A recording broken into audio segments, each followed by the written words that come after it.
16. Ok, Doc.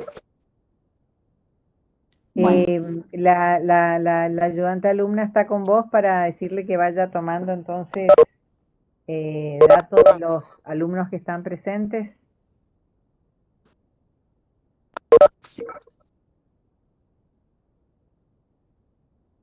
sí, doctora, tiene que estar tomando con la lista. Perfecto, sí, o si no, cada captura de pantalla, viste, de todos así va haciendo y lo mismo sacamos los nombres de ahí, así que no hay problema. Bueno, Doc, buenísimo. Chicos, por favor, pongan la comisión, es importante que pongan la comisión, así como puso, por ejemplo, Brizuela Selenia. Si ustedes no ponen la comisión, es mucho más difícil.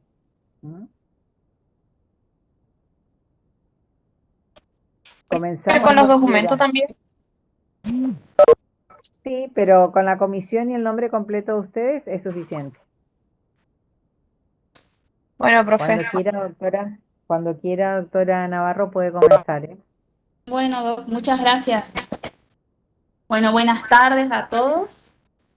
El tema que hoy vamos a tratar es formación de los labios y de la lengua, ¿sí? Con esto vamos a terminar toda la parte de embriología que venían ustedes viendo en las clases anteriores. Bueno,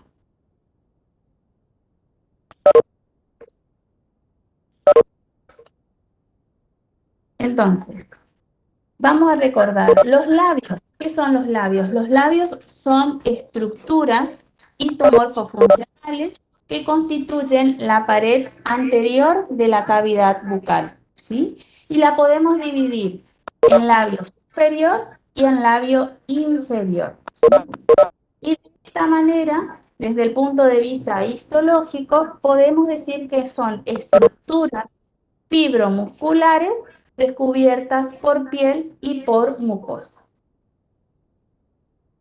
Desde la embriología, para la formación de los labios, van a participar de la misma los mamelones maxilares y el mamelón nasal medio para el labio superior, y para el labio inferior el mamelón mandibular. Si nosotros observamos esta imagen de esta persona, vamos a observar diferentes zonas y coloraciones. Como ustedes pueden ver, el que corresponde a la porción verde, ¿sí?, es el proceso nasal medial, que me va a formar lo que es el filtrum y el tubérculo labial del labio superior.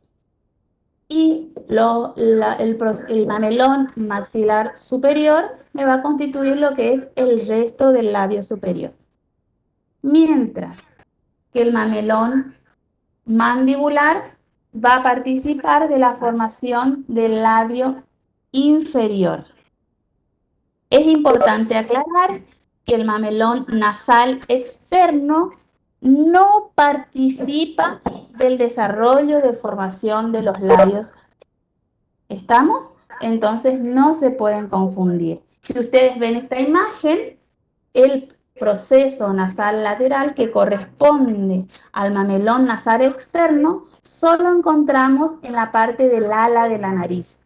El labio superior está formado por el mamelón nasal medio y el mamelón maxilar, y el labio inferior por el mamelón mandibular. Entonces, cuando nuestro paciente viene a la consulta y vemos en esa fotografía, lo que nosotros meramente observamos es los labios en oclusión, es decir, cuando están los labios cerrados, observamos todo lo que están cubiertos por esa piel, esa semimucosa, y al abrir los labios nos encontramos con la cavidad bucal propiamente dicha, donde en su interior encontramos, ahí vemos las piezas dentales y la lengua, que después vamos a ver más adelante cómo se forma también esta estructura. Entonces, para la formación del labio superior van a participar los mamelones maxilares superiores y mamelones nasales internos. ¿Sí? Recordemos, estos mamelones maxilares superiores van a comprimir al mamelón nasal interno y de esta manera este mamelón nasal interno me va a permitir formar estructuras en la línea media como es el filtrum y el tubérculo labial.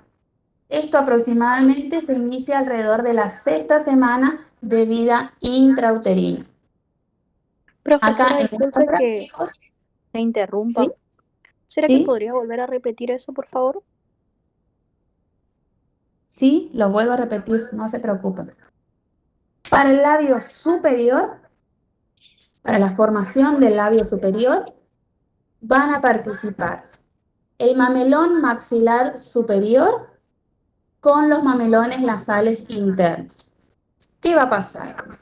Estos mamelones maxilares superiores van a comprimir hacia la línea media a este mamelón nasal interno. Y de esta manera, el mamelón nasal interno va a formar lo que es el filtrum y el tubérculo labial. Mientras que el mamelón maxilar me va a constituir todas las otras estructuras del labio superior. ¿Sí? Muchas gracias. Súper. Acá en la imagen ustedes pueden ver, acá los denominamos procesos nasal medial, ¿sí? O procesos lobulares, junto con lo que ven de anaranjado, que son los procesos maxilares. Estas dos estructuras me van a constituir lo que es el labio superior, ¿sí? Como les dije hoy, el mamelón nasal externo, que acá está representado por el proceso nasal lateral, no constituye o no participa en lo que es la formación del labio superior.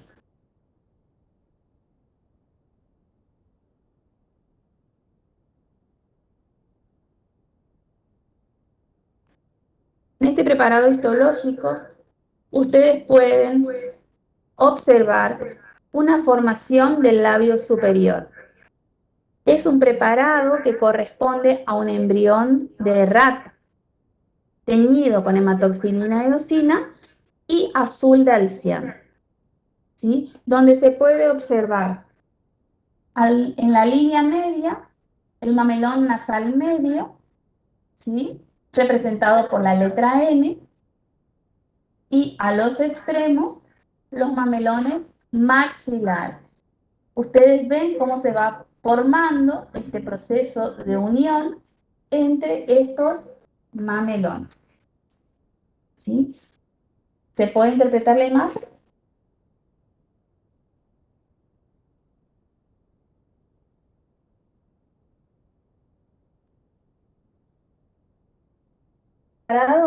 Nosotros podemos analizar qué pasa si no se fusionan correctamente este mamelón nasal medio con el mamelón maxilar.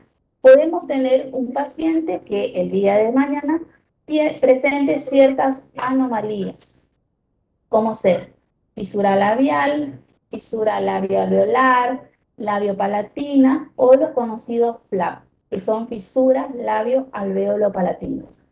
¿Sí? Que lo vamos a ver más adelante.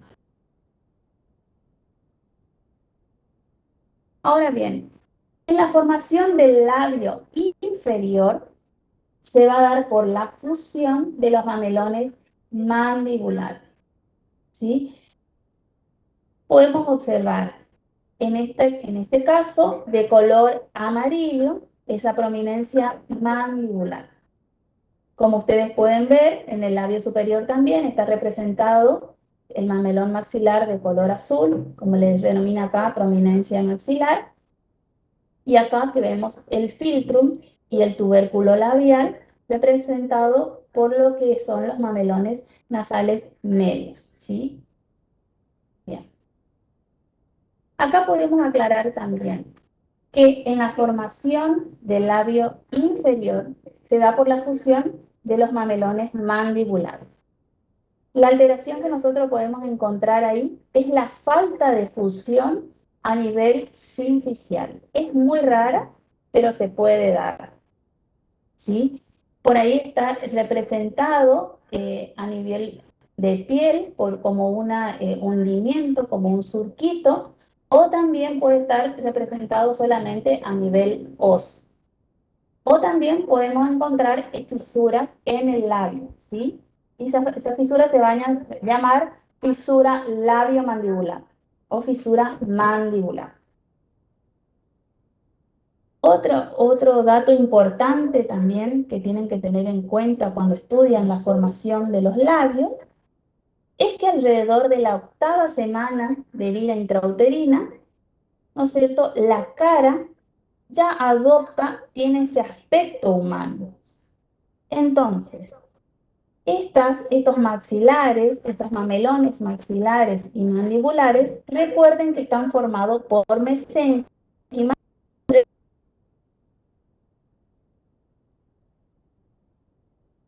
A partir de este epitelio surgen, ¿no es cierto?, el listón vestibular o labial y también la lámina dental.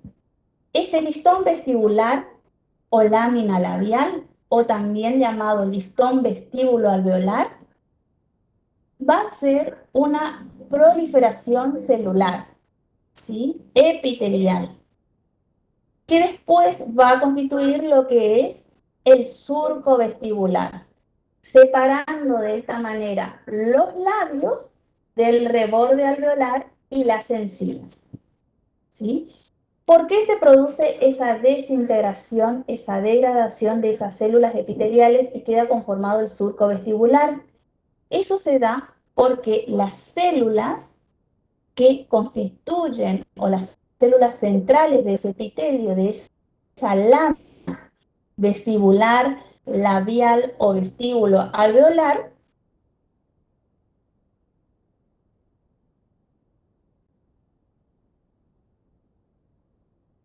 ese epitelio y queda conformado el surco vestibular. Acá un dato importante. Recuerden que algunos autores afirman que por la falta de degradación de estas células a ese nivel epitelial, se van a ir formando los frenillos también labiales y vestibulares, ¿sí? Yo les dije que se formaban dos listones. El listón vestibular, que también se puede llamar lámina labial, o listón vestíbulo alveolar, que me va a formar el surco vestibular, separando los labios, ¿no es cierto?, del reborde alveolar y de las encías. Y también hablamos que se va a formar una lámina dental. Esa lámina dental me va a permitir la formación de la futura pieza dental. De esta manera le queda completo lo que es la formación de los labios. Ahora vemos otro preparado histológico que corresponde a un embrión de gato tenido con hematoxilina eosina, ¿sí?, azul de anciano. Entonces nosotros podemos observar estructuras embriológicas. Tenemos el labio superior, el labio inferior y la lengua. Después vamos a ver estructuras también que corresponden a preparados de humanos. Pero ustedes pueden ver también cómo estas estructuras, estos desarrollos también se dan en los animales, de esta manera. Bien, ¿alguna duda hasta acá? Eso es todo lo que corresponde a la Profe, formación de los labios, ¿sí? ¿podría repetir labio inferior y labio superior del embrión del gato? ¿Sí? Problema. Vamos de vuelta. Entonces, en este preparado histológico tenemos la formación, o podemos ver las estructuras embrionarias que corresponden o me van a formar lo que es el labio superior, el labio inferior y en este caso la lengua, ¿sí? En este caso una tinción de hematoxilina eosina con azul de anciano. al 8-pol, ¿sí? Para la formación del labio superior, ustedes tienen que acordarse que participan los mamelones maxilares y el mamelón nasal medio. Y para la formación del labio inferior, el mamelón mandibular. ¿Están? ¿Se entendió? Sí, profe, gracias. Mi profe, ¿se entendió? Profe, Yo. ¿puede repetir eso de que según algunos autores sobre el origen del frenillo? Bien. Recuerden, nosotros tenemos esa cavidad bucal que se va a llamar ectomodeo o cavidad bucal primitiva. Esa cavidad bucal primitiva o ectomodeo va a estar revestido de epitelio, ¿sí? Primero, ese epitelio va a emitir dos laminillas o dos listones. Uno va a ser el listón vestibular, o también se conoce como lámina labial, o listón vestíbulo alveolar, que me va a permitir la formación del surco vestibular. Algunos autores afirman que por el vestigio, la falta de degradación, ¿sí?, de esas células a nivel más profundo de ese surco, queda conformado lo que son los frenillos labiales y los frenillos vestibulares, ¿sí? Eso es lo que le había dicho en relación a los frenillos. ¿Bien? ¿Esa era tu duda? Sí, profe. Gracias. Perfecto. Bueno, ahora eso es todo formación del labio. Ahora vamos a empezar con la formación de la lengua, ¿sí? Bueno, recordemos, la lengua es un órgano músculo-membranoso, ¿sí? Está constituido por tejido muscular estriado y se empieza a formar alrededor de la cuarta y quinta semana de vida intrauterina. Desde el punto de vista de su epitelio, podemos diferenciar doble origen. Un origen bucal o ectodérmico, que corresponde a los 2/3 anteriores, ¿sí? Y después tenemos una región o una porción faríngea de origen endodérmico que comprende al tercio posterior.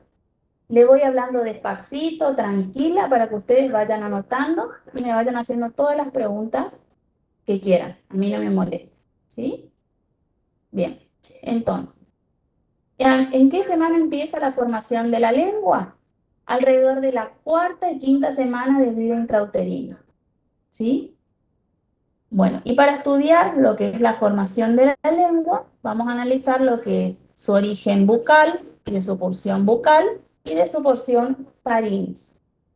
Ahora bien, el epitelio de la lengua tiene un origen bucal que es ectodérmico y un origen faríngeo que es endodérmico.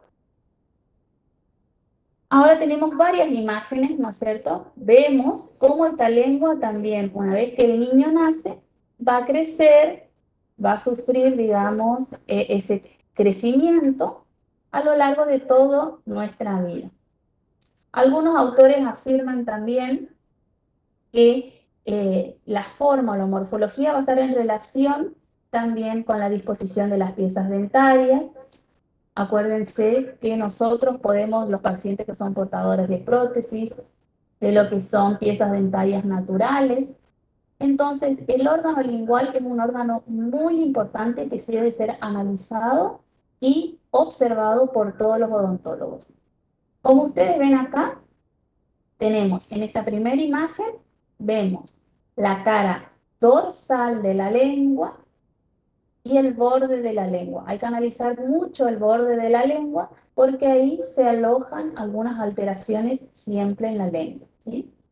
Después en esta segunda imagen vemos la cara ventral de la lengua Y este es un esquema, la última imagen, donde nos separa la porción faríngea, que corresponde al tercio posterior, y la porción bucal, que comprende los 2/3 anteriores.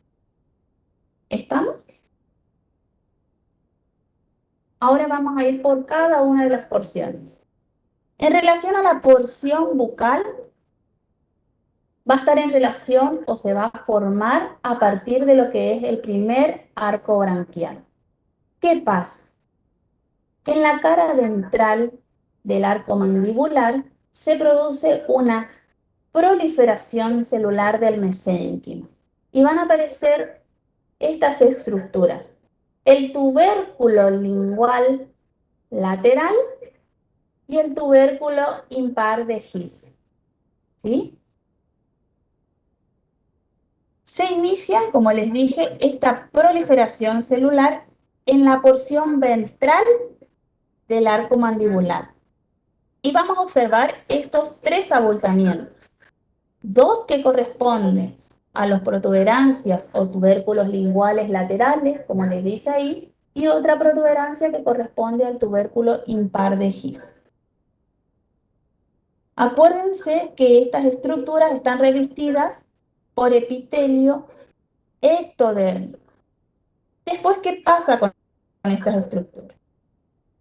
La protuberancia lingual lateral aumenta rápidamente su tamaño, ¿sí? Y se van soldando entre sí. Mientras que el tubérculo impar de His tiene escaso desarrollo. Y de esta manera queda formada la porción bucal. Ahora bien, en relación a todo lo que es la inervación de la lengua y la formación de la lengua, tenemos que remontarnos a la 8ª semana, ¿sí? Las papilas linguales comienzan, digamos, a esbozarse, a formarse en la superficie de esa mucosa dorsal de la lengua. Y son evidentes, ¿sí?, como papilas linguales alrededor de la semana 12 recién. Para algunos autores, como por ejemplo ser Gómez de Ferraris, aparecen primero las papilas fungiformes, después la fili y por último las caliciformes.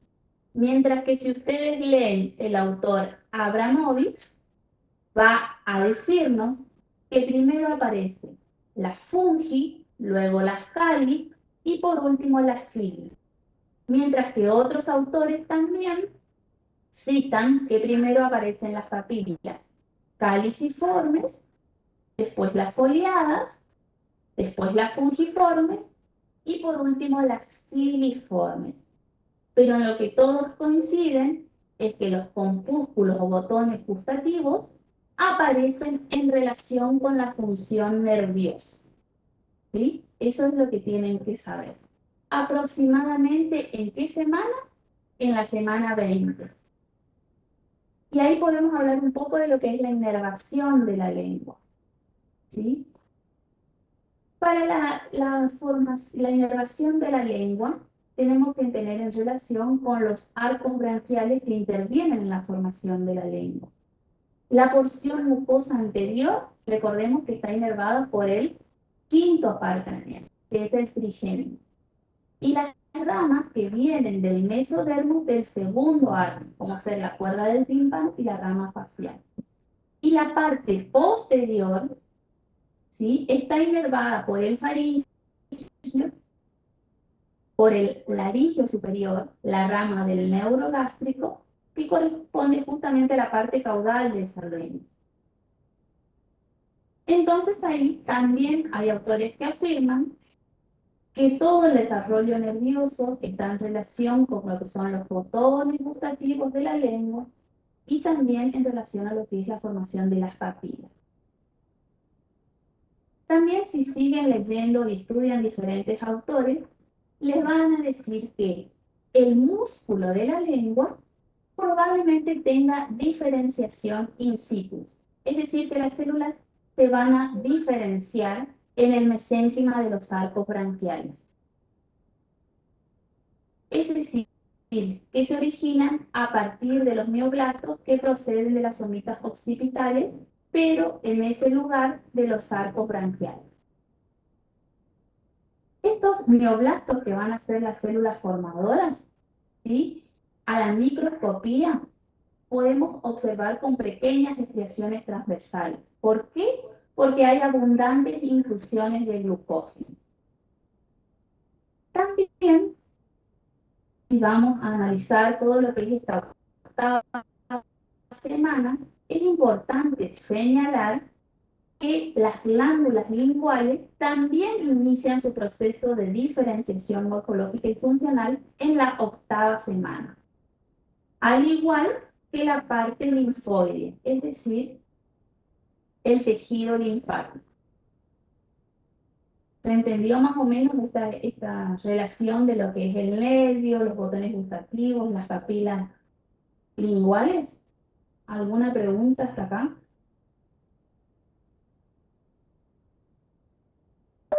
¿Sigo? No, profe, ninguna. Bueno, muy bien, formamos todo lo que es la porción anterior. Ahora vamos a formar lo que es la porción posterior o faríngea.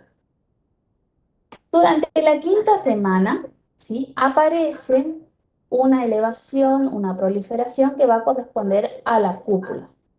Y esto va a estar representado por la raíz de la lengua. Es decir, que de la pared ventral del intestino anterior aparece esta elevación media que va a ser la futura raíz del diente. A esta estructura se la denomina cópula. Bueno, después sigue la proliferación celular, tanto del segundo como el tercer arco branquial y del cuarto arco branquial. Por detrás de esta cópula que le nombré, aparece lo que es la prominencia media o epiglotis y las protuberancias aritenoides, que es todo lo que dibujaron hoy en el práctico. ¿Sí? Entre lo que es el tubérculo impar y la cópula se ubica lo que es el foramen caecum o agujero ciego. Y por detrás de este se ubican en forma de B lingual los que son las papilas caliciformes. ¿Sí? Ahora bien, vamos a tener un surco terminal también. Este surco terminal va a estar representado, así lo dicen muchos autores, y que va a ser una cicatriz de la membrana bucofaríngea. Y me va a permitir separar lo que es la porción bucal de la porción faríngea. Y esto es lo que les fui diciendo también en el desarrollo alrededor de la sexta semana. Aparecían todo lo que eran las papilas linguales, que se hacen evidentes alrededor de la semana 12, y el proceso de aparición de estas papilas linguales va a estar determinado de acuerdo al autor que ustedes lean, ¿sí? Ya les dije, Gómez de Ferraris, Abramovich o otros autores que ustedes lean. Y en la parte más posterior, también les dije que va a aparecer lo que es el tejido linfoide, ¿sí?, el tejido linfático, donde vamos a encontrar las amígdalas linguales. Estas amígdalas linguales van a estar por detrás de las papilas caliciformes. ¿Sí? Y de esta manera queda desarrollado o formado todo lo que es el órgano lingual. Bien, ahora formamos. Ahora, ¿cómo crece este órgano lingual? En relación al crecimiento lingual, podemos decir que va a crecer en tres direcciones. Primero hacia atrás, después hacia arriba y después hacia adelante. En su crecimiento hacia atrás, recuerden que vamos a tener una proliferación celular, dijimos hoy, que corresponde a lo que son las protuberancias linguales laterales y el tubérculo impar, ¿sí? Que eso aparecía, son estructuras membranares que aparecían en la cara ventral del arco mandibular. Y eso tiene un crecimiento hacia atrás. Después va a crecer hacia arriba, ¿sí? Por esa proliferación mesodérmica, como les dice ahí, tanto del segundo, del tercero y del cuarto arco branquial. Durante este crecimiento, nosotros en la lengua ya podemos diferenciar las dos caras. Ahí vamos a tener una cara anterior o ventral y una cara posterior o dorsal. Después, hay autores que afirman que cuando se produce lo que es el crecimiento mandibular, se produce lo que es el descenso de la lengua, esta va a empezar a crecer hacia adelante. ¿Por qué? Por un cambio de posición de la cabeza, ¿sí? Por el cambio de posición de la cabeza en el feto. Otros autores hablan que se relacionan con el proceso de deglución de ese feto. Y también recordemos, esta lengua debe descender para que se produzca la horizontalización de los procesos palatinos y de esta manera quede separado lo que es la cavidad nasal de la cavidad bucal. ¿Sí? Bueno, ¿alguna pregunta hasta acá? ¿Me están escuchando? No, profe, está bien. Sí, profe. Bueno, seguimos. Entonces, acá vemos un embrión de 12 semanas en un corte sagital, donde podemos observar las estructuras como ser el labio superior, el labio inferior y este órgano que constituye la mayor o que ocupa la mayor parte de la cavidad bucal que corresponde a lo que es la lengua. ¿Sí? Esta es una tinción teñida con tricrómica de Mason al 4 por, donde también podemos ver estructuras, no se observa, lo que son los gérmenes dentarios. Acá es lo que le estaba diciendo. En un corte frontal de un embrión de 8 semanas, podemos ver cómo esta lengua, ¿sí?, relaciona con la cavidad nasal, con la cavidad bucal. Y estos procesos que ustedes ya vieron cuando estudiaron desarrollo de lo que es el paladar, todo el maxilar superior, ¿sí?, estos procesos palatinos se tienen que horizontalizar para así que en un embrión de 10 a 12 semanas ya esté separado lo que es la cavidad nasal de la cavidad bucal. Y ahí ven cómo la lengua ya quedó descendida. Y ahí empieza su crecimiento hacia adelante. Bueno, ahora, ¿por qué es importante? Disculpe. ¿Sí? Hace un ratito se le escuchaba bien y ahora se le escucha muy bajito. ¿Se escucha muy cortado? Muy bajito, profe. Bueno, ahí me acerco nuevamente un poquito más al micrófono. ¿Sí? Bueno, Bueno, esto es lo que le disculpe. estaba diciendo. El crecimiento lingual. Entonces, en relación al crecimiento lingual, tienen que saber que va a crecer en 3 direcciones. Hacia atrás, hacia arriba y hacia adelante. En el crecimiento hacia atrás, recuérdense que las protuberancias linguales y el tubérculo impar de His, que son proliferaciones que aparecieron en la cara ventral del arco mandibular, se van a dirigir hacia atrás, van a tener un crecimiento hacia atrás. Después va a crecer hacia arriba, ¿sí? Cuando realiza la lengua este crecimiento hacia arriba, lo hace por la proliferación de los mesodermos del segundo, tercero y cuarto arco branquial. Y de esta manera, cuando hace ese crecimiento hacia arriba, nosotros la podemos identificar tanto la cara ventral como la cara dorsal de la lengua. Y después, por último, hace un crecimiento hacia adelante. Acá nosotros vemos también ese crecimiento, ¿sí? Porque de esta manera dijimos que la lengua desciende, se unen los procesos que son los procesos palatinos, la horizontalización, y queda separado lo que es la cavidad nasal de la cavidad bucal. Ahora bien, ¿por qué es importante conocer y saber toda esta embriología? ¿Sí? Porque, por ejemplo, tenemos que saber que las fisuras labiales o esas alteraciones, ¿sí? O esas anomalías en el desarrollo lingual pudieron ser originadas, ¿no es cierto?, durante este desarrollo embrionario de ese embrión, ¿sí?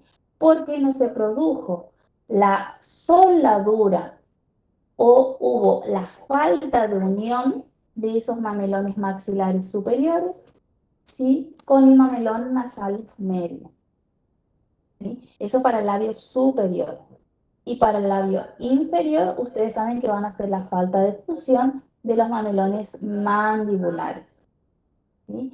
Esto, gracias a Dios y gracias a la tecnología de todo lo que es el avance, nosotros ya podemos en una imagen 3D, cuando la mamá está embarazada, ver, ¿no es cierto?, el desarrollo facial de ese niño. Y acá, como podemos ver en esta imagen en 3D, este paciente va a presentar un flap, es decir, que va a tener una fisura labio-alvéolo palatina. Entonces, de esa manera, al nacimiento de ese niño, ¿no es cierto?, ya van a trabajar en conjunto lo que es el pediatra, él y el odontólogo que se encarga de la cirugía maxilofacial. Y también es importante que controle todo eso un odontopediatra, ¿sí? Es un trabajo de un equipo interdisciplinario en ese momento, ¿sí? Después tenemos otras implicancias clínicas en relación a lo que es el desarrollo, por ejemplo, de la lengua. En esa primera imagen que vemos cuando el niño levanta la lengua, ¿sí?, podemos identificar que tiene un frenillo corto, ¿sí? Eso se llama anquiloglosia o lengua atada. ¿Qué pasa? Este paciente también está en relación con una microglosia. Es decir, que hay una falta de desarrollo de las estructuras linguales. Ustedes pueden ver que ese frenillo aproximadamente está bien en relación a lo que es la punta de la lengua. Este paciente le va a costar pronunciar, por ejemplo, las letras S, X, ¿sí? Y después puede ser tratado de manera con fonoaudiólogos, ¿sí? O pueden estar en relación con trastorno de habla. Pero justamente este paciente lo que tiene es un frenillo corto. Entonces ahí va a empezar a trabajar todo lo que es la odontología también con la cirugía maxilofacial. Después podemos hablar de lo que es la macroglosia, en esta segunda imagen. La macroglosia es un desarrollo excesivo en todas estas estructuras que fuimos viendo. ¿Cómo podemos hablar que este paciente tiene una macroglosia? Porque los bordes de la lengua van a tocar lo que son las comisuras del labio. Y ahí vemos la relación, ¿no es cierto?, de las dos estructuras que estudiamos hoy. Por ejemplo, en esta anomalía que es la macroglosia. El desarrollo de la lengua con relación de los labios. La macroglosia es un desarrollo excesivo de las estructuras embrionarias durante el proceso de formación de la lengua. Y a nivel clínico, porque esa lengua toca las comisuras de los labios. Ahí lo diagnosticamos. Bueno, acá les dejo la bibliografía. Como siempre, a mí me gusta que lean de todos lados y ustedes formen sus propios apuntes, sus propios conocimientos. Así que por eso yo les fui diciendo también qué decía cada uno de los autores y de esta manera ustedes hacen su estudio independiente. ¿Alguna pregunta, alguna duda antes de dejar de compartir? Profe, ¿Sí? yo tengo una pregunta. ¿Lengua atada o cómo era que se llamaba el frenillo corto? Anquiloglosia. Ah, bien, gracias. Muy bien. Acuérdense que este niño que tenga esta alteración, esta anquiloglosia también, le va a costar lo que es amamantarse, ¿sí? imagínense, no va a poder realizar la succión de esa leche materna en la mamá, ¿sí? Porque justamente esta lengüita está muy atada a lo que es el piso de la boca. Entonces le va a costar a ese bebé hacer la succión, ¿sí? Y entonces por ahí se le da más suplemento o mamadera, se le busca todo lo que es hasta que se pueda ser operado o intervenido quirúrgicamente, ciertas tetinas especiales que puede usar él para tomar lo que es la leche, ¿sí? En las primeras semanas de vida. ¿Alguna otra pregunta, alguna otra duda? Y si no, estamos terminando. Espero que les haya gustado. Mi idea era que relacionen toda la histología con cosas clínicas también para que no vean que es un tema bastante abstracto, sino que constantemente como odontólogos nos podemos estar encontrando el día de mañana con algunas alteraciones y estudien mucho lo que es la embriología.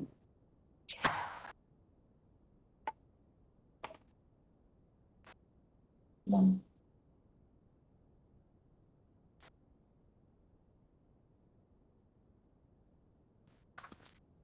A ver si me ven. Sí, estás todavía, ahí saliste. Ahí saliste, sí.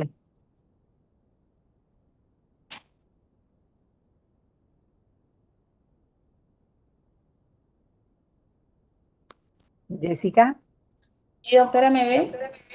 no, yo no te veo, pero Sí, se la ve, sí, profe. Ahí se la ve, Ahí se profe. la ve, Sí, se la ve, profe. Ahí profe. sí. estamos. Bueno, creo que fíjense ustedes qué importante no solamente es conocer las distintas estructuras tisulares que van a dar origen a las estructuras y órganos y tejidos de la cavidad oral, sino que fíjense de qué tiempo estamos hablando. Estamos hablando de 8 semanas. 8 semanas prácticamente son 2 meses de gestación. Cuando la mamá a lo mejor se está dando cuenta recién, o está sospechando muchas veces, si es multípara, no creo. Multípara significa que ya tuvo partos previos. No creo que se retrasen 2 meses, pero si fuera una primípara, es decir, una persona que por primera vez está embarazada, tal vez recién en este tiempo comience a darse cuenta que está embarazada. Ahora bien, fíjense que la doctora fue muy específica, no solamente en el tiempo que se producen estas estructuras, sino también en ciertos cambios que va sufriendo el embrión. Acuérdense que hasta el tercer mes del embarazo, estamos en una etapa, ¿no es cierto?, los primeros 90 días en una etapa de formación, estamos en una etapa embrionaria. Después de esto, cuando ya pasamos, entramos en una etapa fetal, es decir, de crecimiento y desarrollo. Pero en la primera parte estamos en una etapa embrionaria. Entonces, si existiera, por ejemplo, algún factor que alterara el factor de crecimiento o de consolidación o remodelación de las distintas estructuras, eso puede condicionar a que un chico tenga patología, ¿no es cierto?, una patología oral que puede manifestarse de diversas maneras, o por falta de los mecanismos de soldadura, o por alteraciones, o por el no descenso. Fíjense que a veces el no descenso adecuado de la lengua ocasiona que no haya una buena consolidación de lo que va a ser el futuro paladar duro y vamos a tener comunicada la cavidad nasal con la cavidad oral, que puede a veces ser con expresión externa, comprometer labio, comprometer alvéolos, etcétera, o a veces simplemente estar, digamos, indemne la parte anterior, pero no así el paladar duro. Fíjense todas las cuestiones que pueden suceder en ese tiempo tan corto, donde recién a veces puede una persona darse cuenta que está embarazada. Entonces los factores tóxicos, tales como alcohol, el tabaco, las drogas ilícitas, la desnutrición, etcétera, nos puede llevar a nosotros a tener este tipo de complicación. Y no olvidar nunca que una cuestión es cuando nosotros utilizamos la palabra congénito Y otra cuestión es cuando nosotros usamos la palabra, es decir, genético o derivado de la parte, digamos, de lo que sería un trastorno hereditario, que puede ser dominante o recesivo. Pueden haber patologías que comprometan al macizo craneofacial y a la región bucal de manera, digamos, congénita, sí. Pueden haber procesos que estén relacionados con la genética, con las alteraciones familiares que puedan ser pasados de padres a hijos de manera ya sea predominante o hereditarias recesivas, también. Entonces, esa es la importancia de un odontólogo cuando trabaja en este campo. Porque van a tener ustedes consultas, y van a tener consultas a lo mejor si trabajan en un pueblo del interior o están en una ciudad, en un nacimiento donde, como bien mostró la doctora, fíjense ya en una 3D, porque ahora también están habiendo 4D, uno ya puede, digamos, incluso tener el equipo multidisciplinario al momento que el chico nace para ponerle una prótesis y que el chico pueda nutrirse bien, pueda mamar, porque acuérdense que si tiene una malformación y la cavidad nasal y oral están juntas, va a ser realmente muy conflictivo. Acuérdense que el niño cuando nace no sabe respirar por la boca. Recién comienza a poder respirar por la boca a partir del 6º mes, 5º mes, comienza recién a poder respirar. Por eso es tan importante que las fosas nasales de los niños sean permeables. Es uno de los primeros mecanismos que hace un neonatólogo cuando un chico nace.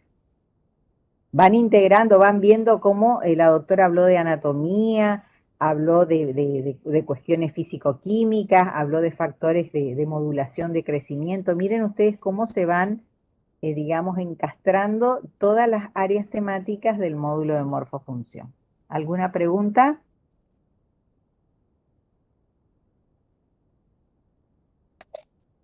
Profe, No, disculpe, profe, se entendió todo. Sí.